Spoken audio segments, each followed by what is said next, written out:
పక్షులకి ధాన్యం వేయడం వల్ల, గింజలు వేయడం వల్ల ప్రమాణం ఏమిటో తెలిసే ప్రయోజనం. మన పిల్లలు చాలా బాగుంటారమ్మా. అమెరికాలో ఉన్న, ఆస్ట్రేలియాలో ఉన్న మన పిల్లలకి అన్నానికి లోటు ఉండదు, ఆరోగ్యానికి లోటు ఉండదు. పక్షుల్ని పెంచి పోషించాలి. ఇంట్లోకి రానివ్వకూడదు. మళ్ళీ అందులో తేడా. పావురాలను ఇంట్లోకి రానివ్వకూడదు. కుక్కల్ని పిల్లుల్ని ఇంట్లో పెట్టుకుని పెంచకూడదు. బయటకు తీసుకెళ్ళి ఇంత ముద్ద పారేయాలి, పొమ్మని చెప్పాలి.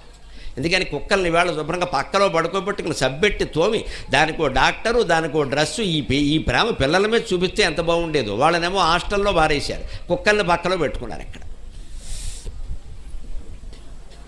కుక్కల్ని ఇంట్లో పెట్టుకుని పెంచకూడదు. పిల్లుల్ని అసలే పెంచకూడదు. పిల్లి శరీరం నుంచి ఎప్పుడూ రోమాలు రాలుతూ ఉంటాయి. ఆ రోమాలు రాలాయి అంటే పసిపిల్లలకి రోగాలు వచ్చేస్తాయి. రోమాలు అంటే రోగాలే. పావురాళ్ళు ఇంట్లోకి వచ్చాయి అంటే రెక్కలు ఊడిపడతాయి. ఆ రెక్కల వల్ల క్యాన్సర్ కూడా వస్తుంది. కానీ మనం దూరం పెట్టక్కల. అవి ఎక్కడో ఉంటాయి. వాటి కింద గింజలు బారేసేది